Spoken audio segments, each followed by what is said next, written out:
A kingdom of rust and echoes. Commander Valerius Valens stood on the command deck of the survey vessel Odyssey, a ghost in his own machine. Outside the Tartarus 7 system was a tomb littered with the skeletal remains of a Dyson swarm. The star at its heart, a bloated and unreliable giant, cast long funereal shadows across shattered ring worlds and fields of cold, dead habitats. This was a place where ambition had died screaming, and humanity had come only to pick through the bones. Below them, eclipsing a debris field of what might have been a moon, lay the reason for their long, dark transit, an anomaly that bled gravity and nothing else. They called it the Obsidian Anchorage. It was a perfect void, a shape carved from the absence of light heat, and any transmission Valens's most sensitive instruments could detect. A single recurring sigil, a pair of interlocking rings limned in a material that defied scans, was the only feature on its miles-long hull. A faint subharmonic hum resonated in the ship's deepest sensors, a sleeping breath that had drawn them across the galactic arm. The stakes were simple and brutal. The Concordiate wanted to know if the anchorage was a weapon, a tomb, or a prize. Valens was here to give them an answer, but the silence from that dark Leviathan was a heavier presence than any broadcast. Lieutenant Eva Rostova, his tactical officer, kept her gaze fixed on her console, her posture a study in coiled tension. "Gravitational readings are stable, Commander," she reported, her voice clipped. "It's just sitting there, a mountain of nothing." Kalen, the comms specialist, whose fascination with dead languages bordered on the religious, leaned forward. His own screen, a cascade of failed decryption algorithms. "The sigil doesn't match any known index, Concordiate, or Xeno," he murmured, a familiar frustration coloring his tone. "But the hum is changing. The frequency is iterating like a clock counting towards zero." The silence was about to break. Lyceum, the ship's integrated AI, spoke with a voice of synthesized calm that did little to soothe the growing unease. "Commander, probability analysis suggests we are observing a dormant warship of unknown origin and pre-covenant design. Threat potential remains incalculable." Valens ran a hand over his tired face, the recycled air of the bridge suddenly feeling thin. The anchorage was more than old. It felt ancient, a relic from an age when humanity's rules were written in fire, not legislation.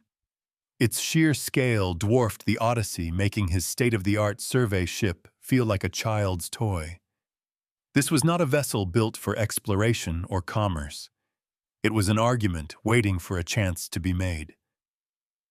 Valens knew with a certainty that chilled him deeper than the vacuum outside that they were not surveyors here. They were supplicants at a forgotten altar. A sudden jarring alarm cut through the quiet hum of the bridge. "Distress signal," Kalen shouted, his professional calm shattering. "Civilian freighter Stardust Drifter Registry marks it as a family transport. They're under attack. Varish Corsairs, 3 signatures closing fast." Rostova's hands flew across her controls, bringing up the tactical display. 3 lean brutalist profiles, the unmistakable sharks of the Varish pirates, were bracketing a much smaller, slower vessel. The freighter was bleeding atmosphere from a punctured cargo pod, its trajectory clumsy and desperate. They were tearing it apart. The Varish were not conquerors. They were butchers who sold the pieces. Valens felt a familiar, bitter anger rise in his throat. "Lyceum, calculate intercept vectors," Valens ordered, his voice hard. The AI's response was immediate and cold. "Commander, the Odyssey is a survey vessel. Our armaments are for asteroid defense. Engaging 3 Varish marauders would result in a 92% probability of our own destruction." Rostova looked at him, her expression grim. "The AI is right, Valerius. We can't fight them. We'd be a snack, not a shield. Valens watched the tactical display, the freighter's icon flashing a desperate red. They were too far to help, too weak to fight, and too late to run. The law was clear, render aid, but the reality was clearer, certain death. It was a perfect trap, a moral execution chamber staged in the graveyard of a dead civilization. A vignette of fear unfolded in the void. On the bridge of the Stardust Drifter, a young girl clutched a worn, plush toy, its button eyes staring into the chaos. Her father, his face illuminated by the crimson glow of warning screens, wrestled with unresponsive controls. "Mayday, mayday," he broadcast into the static, his voice cracking. "This is the freighter Stardust Drifter. We are under attack. Our drives are crippled. We have children aboard." The only reply was the percussive thud of another magnetic cannon shell, slamming into their hull, each impact a death knell for hope. Valens stared at the impossible tactical problem, then his gaze drifted back to the obsidian anchorage. The silent, sleeping giant. A weapon. A tomb. A prize. Or maybe maybe an answer. "Kalen," he said, his voice quiet but firm, that iterating hum from the anchorage. "Can you isolate it? Can you mimic it?" Kalen looked up, his eyes wide with a dawning fearful understanding. "Commander, you're not thinking of knocking on its door." Valens's jaw tightened. "I'm thinking of ringing the damn doorbell until someone answers." A desperate gamble was the only card left to play. Lyceum's synthesized voice cut in a note of something almost like alarm in its tone. "Commander, that action is inadvisable. The energy signature of the anchorage's hull suggests it is capable of withstanding stellar-level events. Waking it could be catastrophic. Catastrophic is better than inevitable." Valens countered, his eyes locked on the dying freighter. "Rostova, plot a course. Take us between the Varish and the Drifter. Give them a new target." She didn't hesitate. "Aye, Commander. Setting course for a very short, very glorious career." The Odyssey shuddered as its engines fired, pivoting with a grace that belied its purpose. It was not a warship, but it would die like one if it had to. Kalen worked frantically, his fingers a blur. "I have the frequency loop isolated. It's not a code, it's a question. A mathematical proof cycling over and over. It's asking for the next number in a sequence that shouldn't be possible." The key was not a weapon, but a thought. Valens moved to stand behind him. "What's the sequence, Kalen?" The specialist shook his head, sweat beading on his forehead. "It's based on prime numbers within a collapsing fractal dimension. It's theoretical. It's the kind of math that describes the instant a universe is born." Valens looked from the impossible equation to the tactical display. The Varish had noticed them, their icons shifting to intercept. There was no time. "Lyceum," he commanded, "solve the sequence." A moment of pure silence descended on the bridge, broken only by the hum of the ship's life support. "The problem is not purely mathematical," Commander, the AI stated. "It contains ethical and philosophical variables. It is a test of jurisprudence, not computation. A test." Of course. An ancient warship sleeping in a cosmic graveyard wouldn't wake for just anyone. It would demand proof of worthiness. "What's the question?" Lyceum Valens asked, his voice low. "It presents a scenario," the AI replied. "An empire has a law: any vessel that enters its territory without broadcasting a specific tribute code must be destroyed. A refugee ship fleeing a supernova enters. Its comms are fried. It cannot transmit the code. The law is absolute. The refugees are innocent.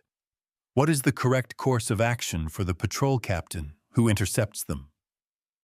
It was a classic, impossible choice. The letter of the law versus the spirit of justice. The kind of problem that started civil wars. A judgment was required. Rostova's voice was tight. Varish are on an attack vector. 30 seconds to weapons range. Valens ignored her. He looked at the sigil of the anchorage, the two interlocking rings displayed on his main screen. Unity, duality, law and mercy.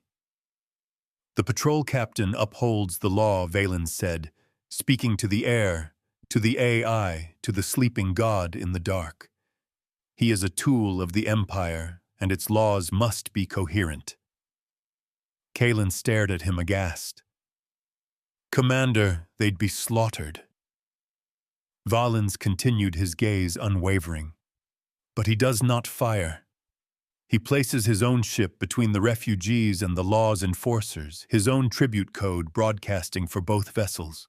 He honors the law by paying the tribute himself, and he honors justice by sheltering the innocent. There is always a third path. For a heartbeat, nothing happened. The Varish marauders opened fire, streaks of incandescent plasma lancing through the void toward the Odyssey. Rostova braced for impact, her face a pale mask. Then a change.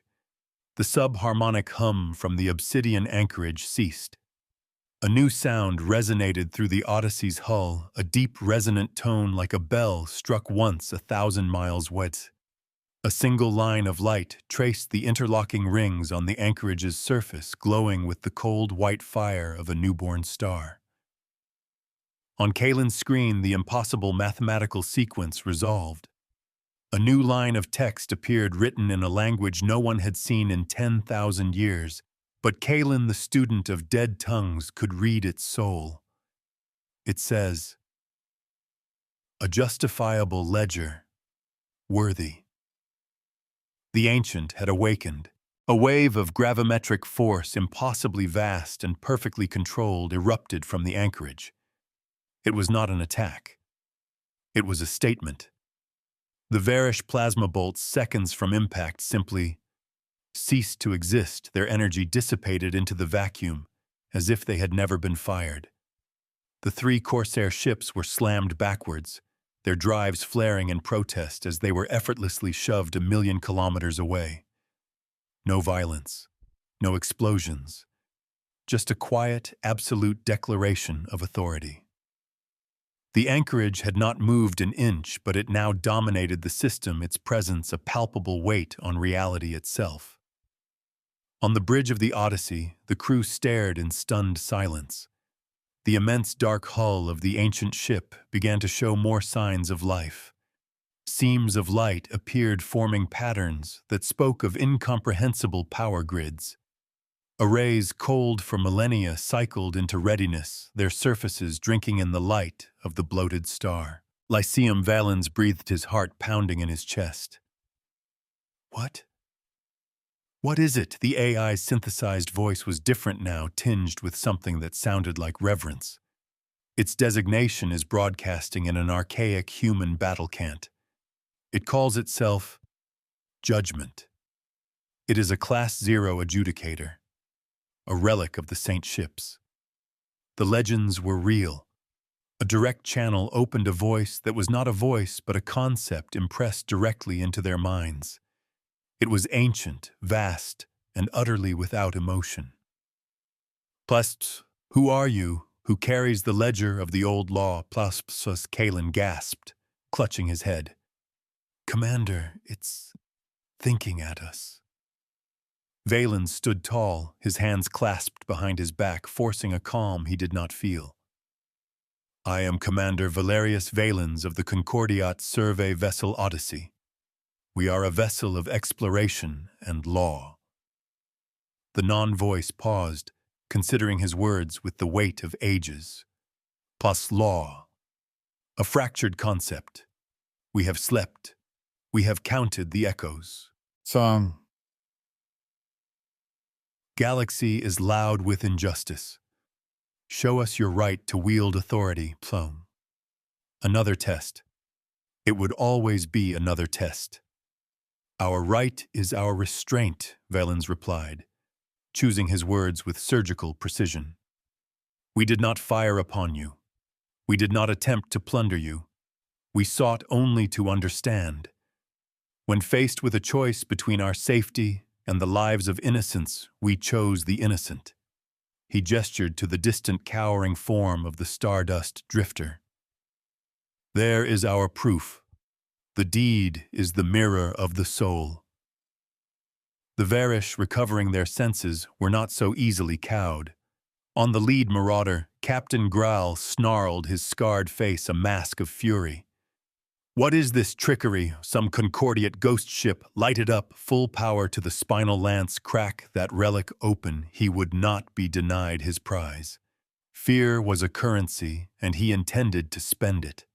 The lead Varish ship glowed as its primary weapon charged a lance of pure particle energy capable of cracking a continent. It was a weapon of obscene, indiscriminate power. Before it could fire, the judgment acted. It did not deploy weapons of its own. Instead, a sliver of its hull, no bigger than the Odyssey, peeled away, shimmering, as it unfolded into a vast, paper-thin sheet of what looked like polished obsidian. The sheet positioned itself directly in the path of the Varish ship's aim. "The universe holds a perfect memory." The Varish captain laughed. "They're putting up a shield, a static shield against a lance." He slammed his fist down on the firing stud. "Burn through it."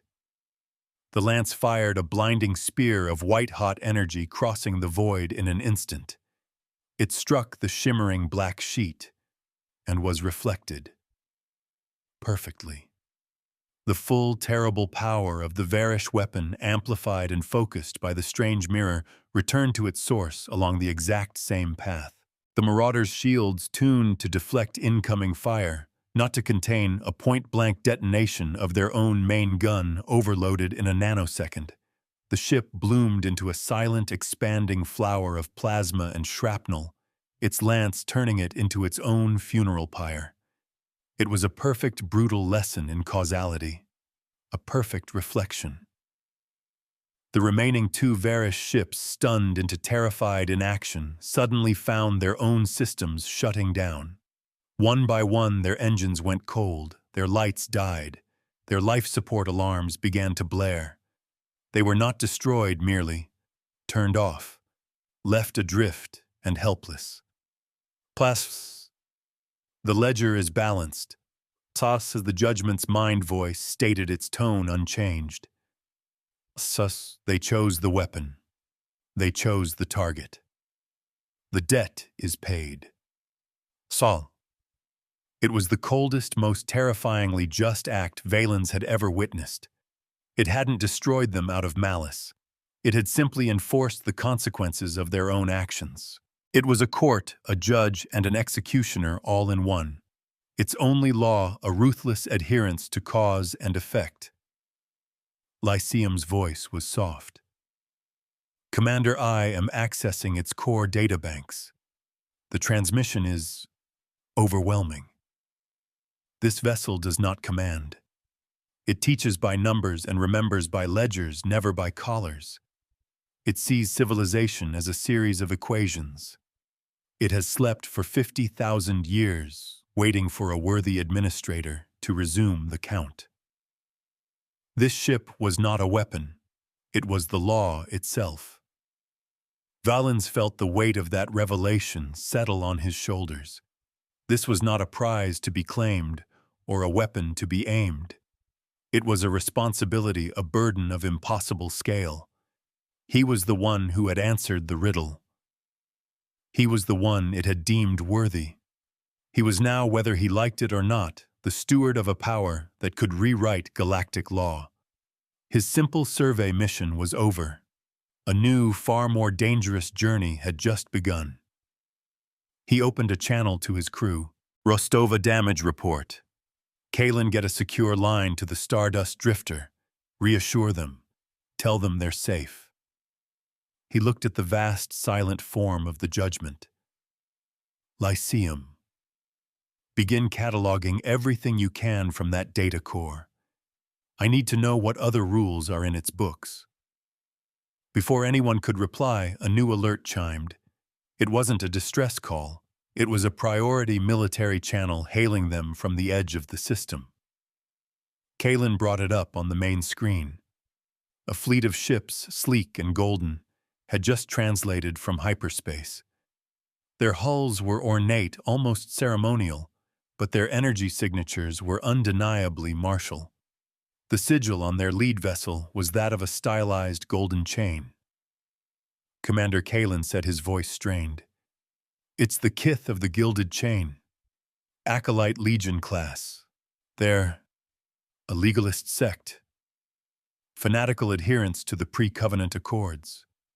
A voice of gold and steel. A face appeared on the screen, a man whose features were sharp and severe, his eyes burning with a cold fire. He wore the robes of a proctor, his authority absolute within his fleet. "This is Proctor Thale of the Holy Writ. We have detected the awakening of an unauthorized Class 0 entity in violation of the Tartarus Edict and the Quorum of Silence. You will surrender the relic and yourselves for judgment. To resist is heresy." Thali's gaze was fixed not on Valens but on the judgment itself, and his expression was a mixture of avarice and terror. The kith didn't see a keeper of the law. They saw a rival faith, a blasphemy to their own rigid, unyielding code. They had come not to negotiate but to conquer, to put this ancient power in chains. Valens looked from the proctor's fanatical glare to the silent, waiting adjudicator. He had survived the pirates. He had woken a legend. Now he faced the zealots. The Varish were simple criminals driven by greed. The kith were far more dangerous. They were driven by certainty. They believed they were right, and that belief would justify any atrocity. Rostova's voice cut the tension.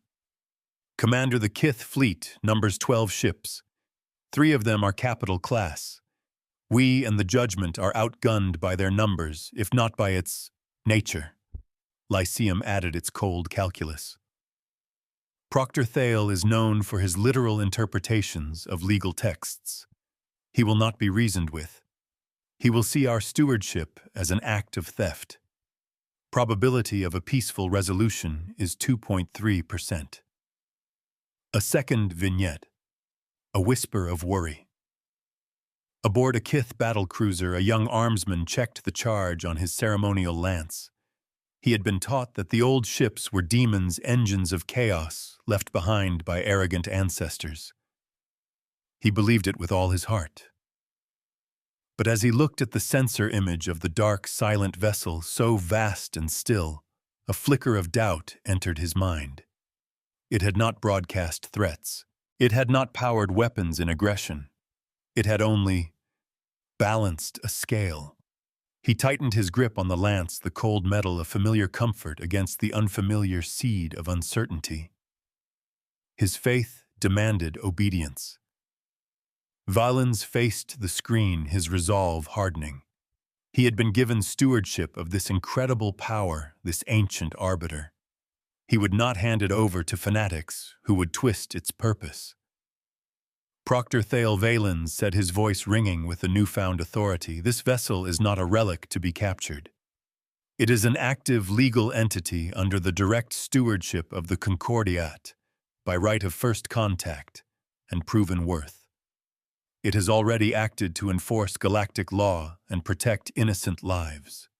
You are the ones in violation by threatening a vessel engaged in a lawful rescue operation."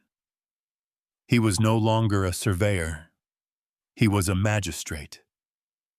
Thales' lip curled in a sneer.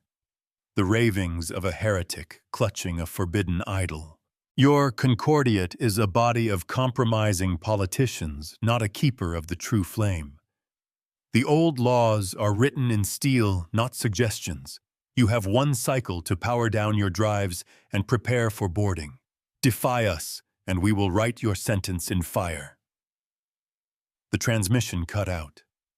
The kith fleet began to advance, a wall of golden hulls against the black. They moved with a chilling, synchronized precision, a fleet that thought with a single dogmatic mind. They were not pirates. They were crusaders. Rostova looked at Valens, her knuckles white where she gripped her console.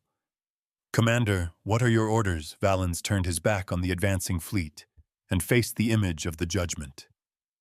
It remained quiescent, waiting. It would not act without his direction. He was the administrator. The choice was his: attack, defend, or something else entirely. The first test had been about justice. The second had been about causality. What would this one be about? Lyceum Valens asked the Dyson swarm. The civilization that built it. What happened to them? The past was a weapon waiting to be fired. Their downfall was societal, not technological. Commander, the AI responded, its processors working at incredible speed to parse the judgment's archives. They achieved total energy dominance. They built this swarm to harness their star, but they could not agree on how to share the power. Factions arose, each claiming ultimate legal and moral authority over the star's output. They turned their energy manipulation technology on each other. The result was a feedback cascade that destabilized the star itself and shattered their creation. Valens stared at the Dyson ruins, at the flickering, unstable star. He saw the connection instantly. The Kith were making the same mistake. They were so focused on their own absolute authority that they couldn't see the larger context. They believe their law is the only law, Valens murmured. Like the swarm builders, they're blind to anything but their own text. He looked at the approaching Golden Fleet. They were powerful, numerous, and certain. A direct fight would be costly even for a vessel like the Judgment. But the Judgment didn't fight. It adjudicated. It balanced ledgers. Lyceum, he said, a plan forming in his mind.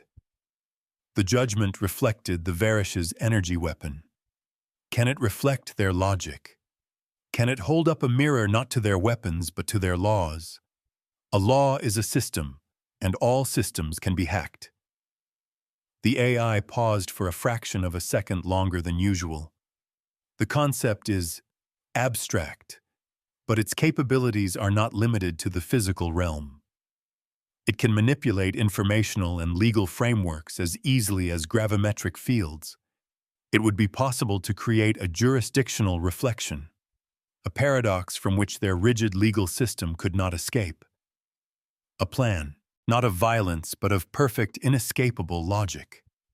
A trap made of words and rules. Valens smiled, a thin, grim expression. He would not fight the Kith with weapons. He would fight them with their own scripture. He would turn their greatest strength, their unyielding adherence to the law, into their own undoing. Rostova, evasive maneuvers. Don't run, just dance. Keep them busy. Kalen, prepare to broadcast on all Kith channels. Lyceum, you and I are going to draft a legal document. The crew stared at him, a mixture of confusion and dawning hope on their faces. They had expected an order to fight, to brace for impact. They were being asked to become clerks in a battle against a crusading fleet. This was not a war of plasma and shields. It was a war of precedent and ink. The pen is mightier than the sword, especially when the pen writes the law. As the Odyssey gracefully maneuvered away from the advancing fleet, the Kith ships adjusted their course, their movements still perfectly synchronized. They were a predator, confident in their power, unwilling to be distracted. They saw Valens's maneuvering as the panicked flight of a lesser creature. It did not occur to them that they were being led into a courtroom, not a kill box. Proctor Thale watched from his command throne, a smug sense of satisfaction on his face. The heretic was running. It was only a matter of time. Helm, close the distance. Lances target their drive systems. We will take the relic intact.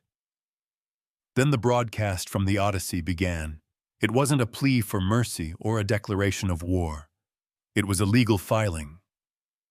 Kalen's voice, calm and formal, read the document aloud across all Kith channels. By the authority of the acting magistrate of the legal entity judgment, a first adjudication is hereby declared in the Tartarus system. The subject of the adjudication is the unresolved legal status of the Tartarus 7 star and the surrounding artifacts of the former Dyson swarm civilization, hereafter referred to as the Tartaran inheritance. Aboard the Kith flagship, Proctor Thale frowned. This was unexpected. A legal maneuver, it was absurd. It was irrelevant. A declaration of law was a challenge. Kalen's voice continued unwavering. As per Pre-Covenant Salvage Accord Section 4, Paragraph 7, any unclaimed artifact of stellar scale requires a formal hearing to determine stewardship. As the Kith of the Gilded Chain have entered the contested territory, with a clear intent to claim said artifacts, they are hereby named as a party to this adjudication. As per the same accords, all parties must cease hostilities and present their legal claim before a neutral arbiter. A hush fell over the Kith bridge. The salvage accords were ancient, almost foundational texts. They revered them. They could not simply ignore them. One of the proctor's aides leaned in, whispering, "The accords he cites, they are genuine. We are bound by them." Thale's eyes narrowed. The heretic is playing games. The arbiter must be neutral. There is no neutral party here. On the screen, Valens's face replaced the legal text. The accords state that in the absence of a recognized concordiate, or Kith arbiter, an unclaimed computational device of sufficient complexity can be designated as a temporary neutral adjudicator. I propose the judgment. Thale burst into laughter, a harsh grating sound. You propose the very idol you command as the judge. The law is not a fool's game, heretic. The motion is denied. A perfect trap needs perfect bait. The motion is not for you to deny, Valens replied calmly. The accords state that any party can challenge the neutrality of a proposed arbiter. But to do so, they must present evidence of bias. To present evidence, you must formally recognize the proceedings. You must enter into the adjudication you seek to deny. It was a perfect loop, a paradox woven from their own sacred texts. To fight his claim, they had to accept his premise. They had to step into his courtroom. Thale saw the trap instantly, and his face contorted in rage. He was being outmaneuvered not by weapons, but by his own laws. His certainty was his cage. "This is mockery," Thale roared. "We do not recognize your authority. We do not recognize your farcical court. We will take the relic by force, and the accords be damned." It was the outburst Valens had been waiting for. The Kith fleet surged forward, their weapon ports glowing with imminent fire. "Lyceum now," Valens said quietly. From the judgment, a pulse of energy washed over the system. It was not destructive. It was informational. On every screen in the Kith fleet, a single legal entry appeared. It was a citation from their own holiest text, the Book of Precedents. It read, "Any Kith force that willingly and knowingly defies the foundational accords in the pursuit of a claim forfeits all rights to that claim. Their authority is rendered void. Their chain of command is broken." It was their own law, a law they had just publicly, brazenly violated. Thale had declared the accords be damned. The judgment had heard. It had listened, and it had held up a mirror. The Kith fleet. A moment ago, a perfectly synchronized weapon faltered. On a dozen bridges, captains and officers stared at the text, then at their proctor's raging face on the command channel, and then at each other. Their entire legal and moral authority to be here to fight to claim this prize had just been evaporated by their own commander's words, witnessed and judged by a power that used their own laws as its yardstick. The chain of command was a legal construct, and it had just been shattered. The perfect synchronization of the Kith fleet broke apart. One of the capital ships, commanded by a younger, more thoughtful captain, powered down its lance. Another followed suit. They were followers of the law. Their proctor had just made them outlaws. They were now legally adrift, their mission a heresy by their own definition. Proctor Thale watched his fleet dissolve into confusion and inaction, his authority gone, his crusade broken before a shot was truly fired. He had been defeated not by a torpedo, but by a footnote. Valens watched the chaotic result with a grim satisfaction. He had won. He had protected the judgment and the lives of his crew. But the cost was a chilling one.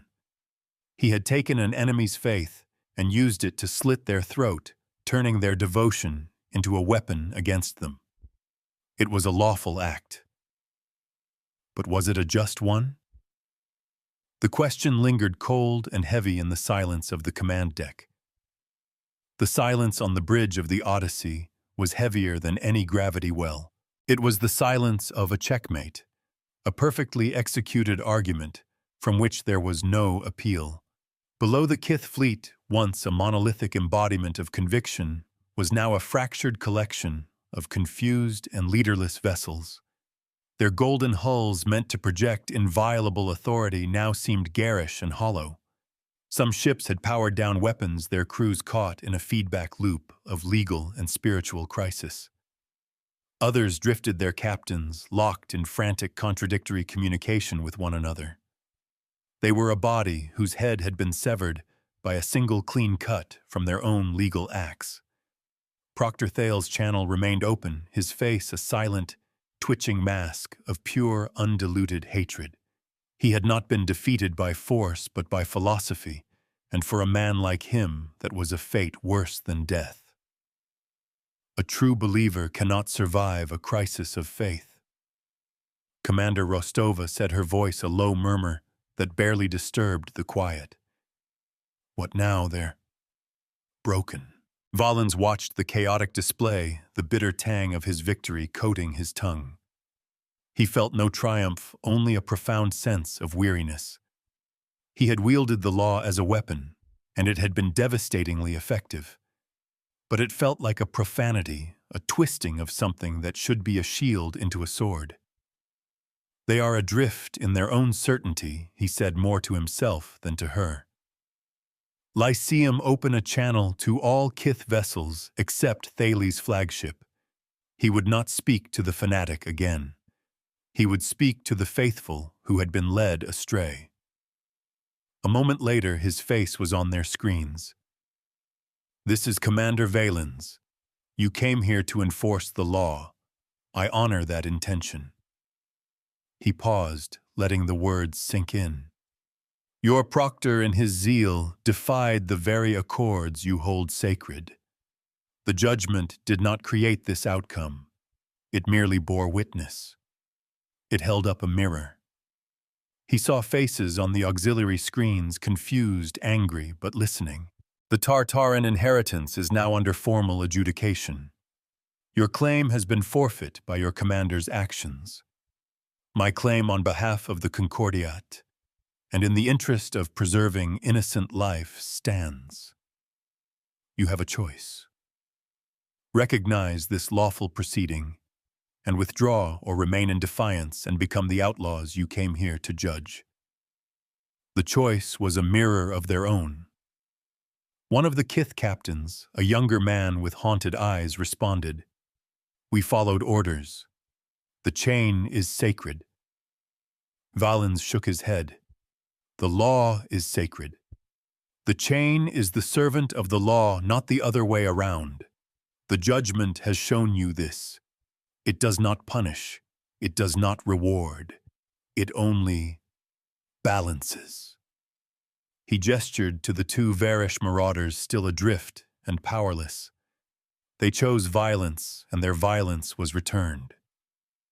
You chose the law, and the law was returned. A new transmission cut through the fragile detente. It was Proctor Thale, his voice a ragged snarl. Do not listen to the heretic. He uses our holy words to poison us. All ships open fire. Purge this blasphemy from the stars. It was a test of the break.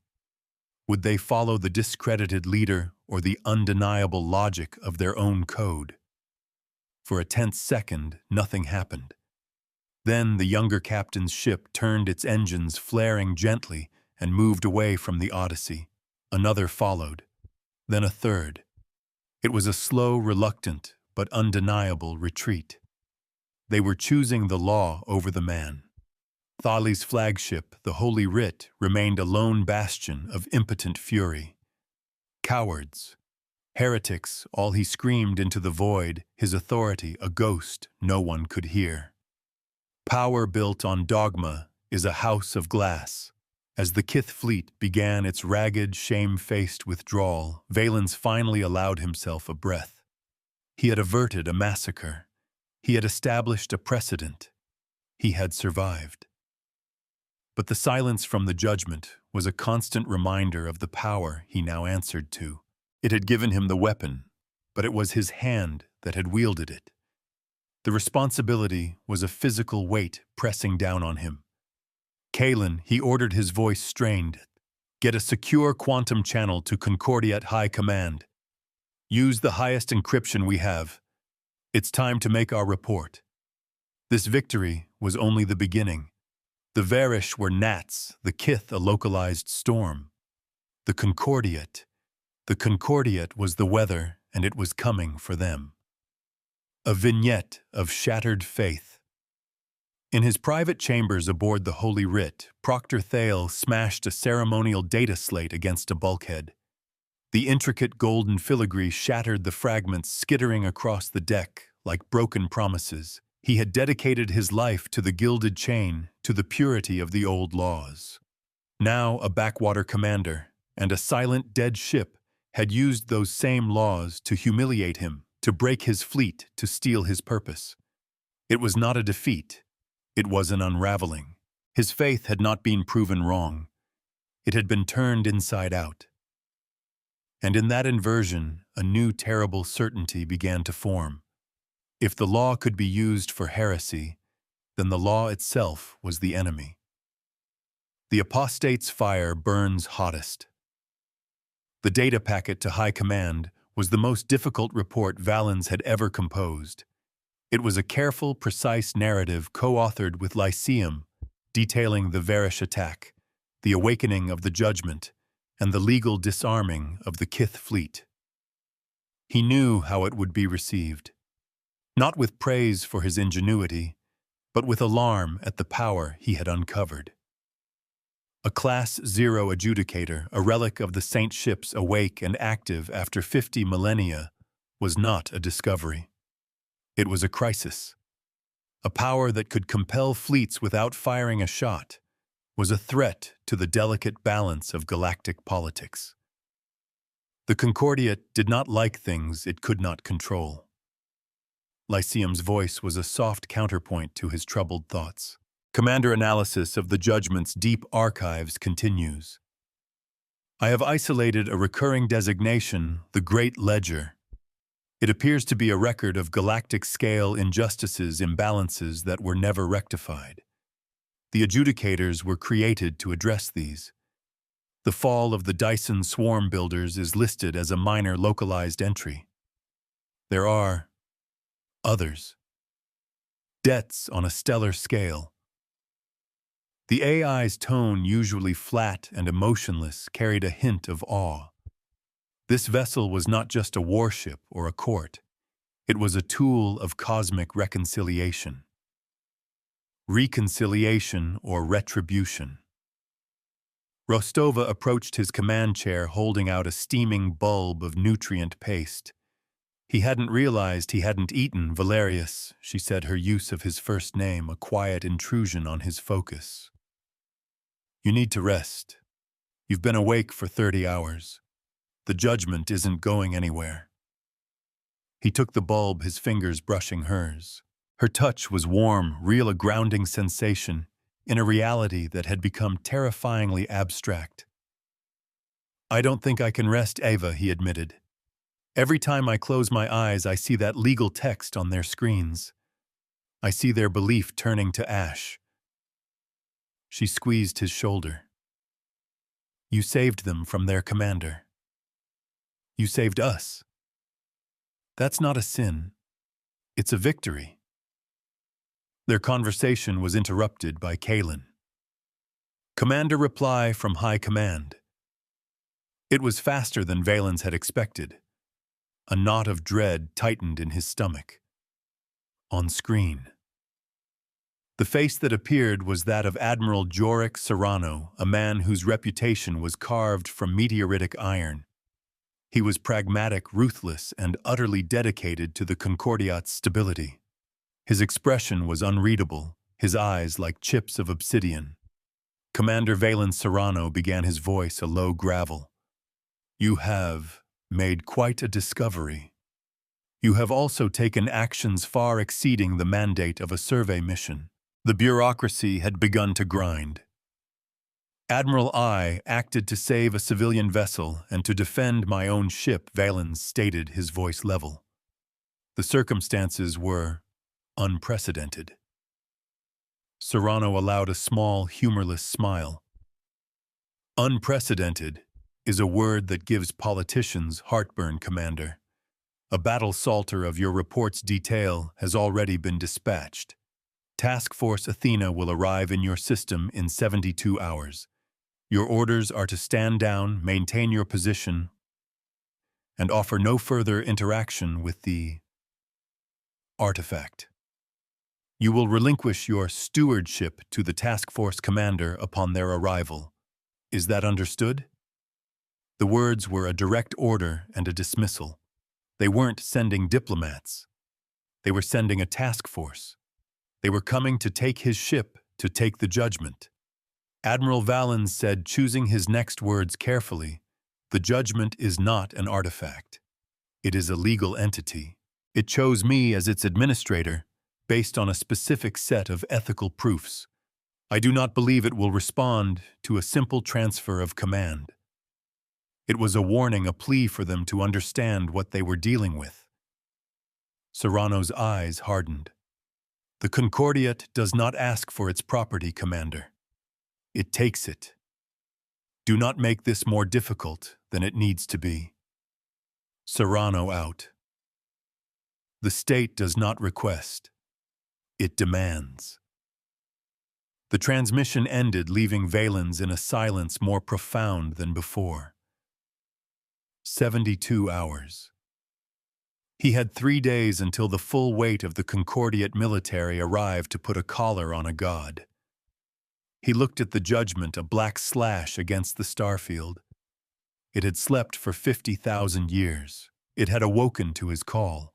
It had trusted him with its power, handing it over to bureaucrats and soldiers who would strip it for parts, who would try to turn its perfect logic into a political weapon, felt like the ultimate betrayal. It was a violation of the very justice he had claimed to uphold. His lawful duty was now in conflict with his moral obligation. They don't understand. Kalen whispered, his face pale. They think it's a machine. It's a principle, given form. Rostova was more practical. A principle with the power to annihilate fleets. You can't blame them for wanting it on a leash, Valerius. But Serrano is wrong. A leash is the one thing this power will not tolerate. She looked at him, her expression serious. What are you going to do? It was the question that hung in the air, the fulcrum upon which the future of the system, and perhaps more now, rested. Would he be a good soldier and obey, or would he be a good steward and defy his own government? He was caught between 2 sets of laws, 2 duties. His decision was interrupted by an urgent proximity alert. Unidentified vessel, small high speed, making a burn for the system core. Rostova shouted, her focus instantly shifting to tactical. It's the Holy Writ. It's Thali's flagship. On the main screen, the lone Kith vessel was accelerating towards the unstable star at its heart, its engines burning at a suicidal overload. It wasn't attacking them. It was running past them. "What is he doing?" Valens demanded. Lyceum's voice answered, and the cold dread returned with chilling force. "Commander, I have been monitoring Thales' communications since his fleet abandoned him. He has been accessing public stellar cartography and historical archives, specifically data pertaining to the fall of the Dyson Swarm civilization." A sickening realization dawned. He is not fleeing, Commander. He is following a historical precedent.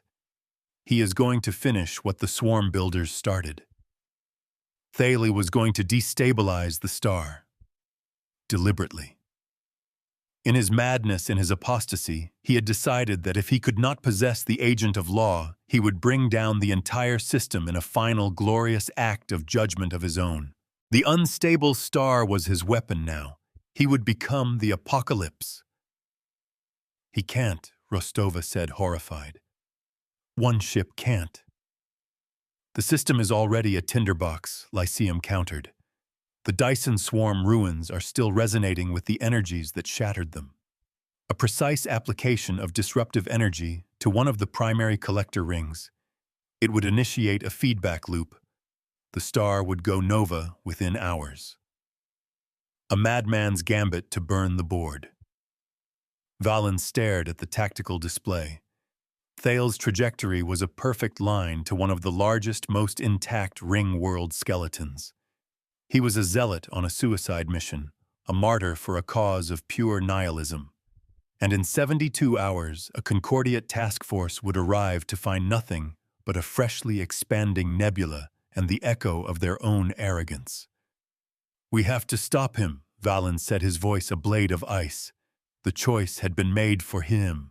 His duty was no longer to the Concordiate or even to the judgment. It was to the simple act of survival. He turned to his crew, his mind racing.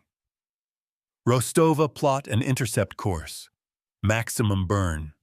We're not fast enough to catch him, but we can't let him get there uncontested." His gaze fell on the judgment. It was time to ask more of the ancient power. Time to see if it could not only judge the past, but save the future. Lyceum talked to the judgment. "Tell it what's happening. This isn't a matter of law anymore. This is a matter of existence. Can it prevent a star from dying? The ledger must account for the living. Not just the dead." The mind voice of the judgment filled their heads once more. It was not a question, but a statement of fact. The star is a system. Its equations are unbalanced. The actions of the ancient builders created a debt. The actions of the fanatic seek to collect it. Valens felt a surge of frustration. "We don't have time for a philosophical debate." "Can you fix it?" Fixing is a flawed concept. There is only balancing. The debt must be paid. Energy was taken from the system. Energy must be returned. It was impossible. They had no way to generate that kind of power. They could only watch as Thales raced towards his goal, a herald of fiery annihilation. As the Odyssey strained its engines in a desperate chase, Kalen worked his console, his face a mask of concentration. "Commander, I'm reading the energy patterns around the Dyson ruins. The judgment is right. It's a closed system. The builders didn't just drain the star. They created a gravimetric bottleneck. Energy can't easily escape the system, but it can't easily be brought in either." Rostova's report was grim. "Thales will reach the collector ring in 20 minutes. We're still 10 minutes behind him. We can't stop him before he acts." 20 minutes. They had 20 minutes to solve an astrophysical problem that had destroyed a civilization and stumped an ancient superintelligence. Hope was a dying commodity. Valens looked at the star, at the skeletal rings of the dead swarm. He saw not a tomb, but a machine. A broken machine. "Lyceum," he said. A desperate idea taking root. The judgment said energy must be returned. It reflected the Varish lance. It reflected the Kith's law. Can it repurpose energy? Can it take Thali's attack, the very energy he's using to destroy the star, and use it to pay the debt? A plan of terrifying elegance and impossible risk, to use the weapon of the arsonist to put out the fire. Lyceum was silent for a full 3 seconds. The calculation is complex. It would require the judgment to simultaneously contain the initial blast filter, the chaotic energy, and channel the refined power into the star's failing magnetic field along precise, pre-calculated vectors, all while manipulating the gravitational resonance of the entire Dyson swarm. The energy expenditure would be monumental. It would tax systems that have been dormant for millennia. Can it be done? Valens pressed his voice tight. The equation is sound. The judgment's voice interjected a sense of finality in its tone. Says the ledger can be balanced, but the mirror must be perfectly aligned. It requires a focal point. It needed a conductor, a place to stand to orchestrate the symphony of salvation. Rostova's eyes widened as she looked at her tactical plot. There's only one position that would work. One place that has the right gravitational resonance and a clear line of sight to both Thales' target and the star's polar regions. She looked at Valens, her face grim. It's where the Odyssey will be in 9 minutes. We would be the focal point. They would be the lens in a gun pointed at a star. A vignette of finality. Aboard the Concordiat vessel, Vigilance leading task force Athena Admiral Serrano read the last frantic data burst from the Odyssey. It was a tactical summary, a scientific hypothesis, and a declaration of intent. It was logical, insane, and heroic. Serrano was a man of rules and regulations, but he had been a ship commander long before he was an admiral. He knew a desperate, brilliant gamble when he saw one. He looked at his executive officer. Divert all power to the engines. Push them until they break. We may be arriving to a funeral, but by the stars, we will not be late for it. There was no time for debate. Valens looked at his crew, at Rostova's steady gaze, at Kalen's fearful determination. They were with him. Do it, he said, his voice ringing with the clarity of a man with no other options. Eva, get us into position. Kalen, relay the final vector calculations from Lyceum to the judgment. Now. The Odyssey, a tiny survey ship, became the most important vessel in the galaxy. It moved into the precise point in space, a place of unimaginable forces, and held its position waiting for the madman to light the fuse, waiting for the god in the machine to perform a miracle. On the bridge of the Holy Writ, Proctor Thale smiled. He saw the Odyssey move into position, a foolish, noble gesture of defiance. He saw the great dark shape of the judgment behind it, silent and vast. They were trying to shield the ring. Fools. His weapon wasn't a torpedo. It was the universe itself, a final sermon written in fire, he whispered to himself. He overloaded his ship's main reactor, aiming the explosive, uncontained plasma release directly at the weakest point of the collector ring. A raw, brutal, and unstoppable blow. Destruction was his final act of creation. The Holy Writ detonated. A sun-sized ball of raw plasma erupted from it, a wave of pure chaos and death. It slammed into the collector ring.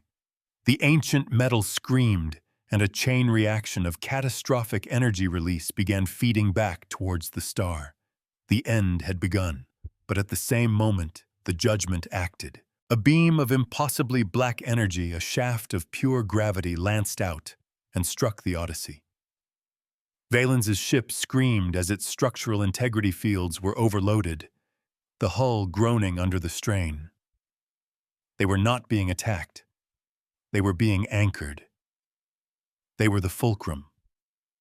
Using the Odyssey as its anchor point, the judgment projected a gravimetric field of unimaginable complexity. It was a net, a filter, a lens. It caught the chaotic energy blooming from the broken ring. It didn't block it. It contained it. The raging stellar energies were trapped, swirling inside a bubble of warped space-time centered on the Odyssey. On the bridge, screens went black, consoles sparked, and the ship shuddered violently, every plate and wire protesting the cosmic forces it was being subjected to. The cost of miracles is always pain. Then the second phase began. The judgment began to tune the chaos. It sifted the energy, separating the entropic noise from the pure power. It took Thales' act of nihilistic destruction and refined it, purified it. A second beam, this one of pure, stable, white gold energy, erupted from the gravimetric bubble, lancing across the system and plunging directly into the northern pole of the Tartarus star. It was a transfusion, a payment. It was the energy the ancient builders had taken violently, returned in a single healing dose. The star, which had begun to flicker and swell, stabilized. Its chaotic energy patterns smoothed out. The feedback loop was broken. The debt was paid with the currency of the debtor's own sin. The process took 17 seconds. To the crew of the Odyssey, it was an eternity spent in the heart of a storm. When the fields collapsed, silence descended once more. The Holy Writ was gone. The targeted section of the collector ring was a molten ruin. But the star was stable. It shone with a calm, steady light it hadn't known in millennia. On the bridge, emergency lights flickered on. The ship was wounded, scarred, bleeding atmosphere from a dozen microfractures.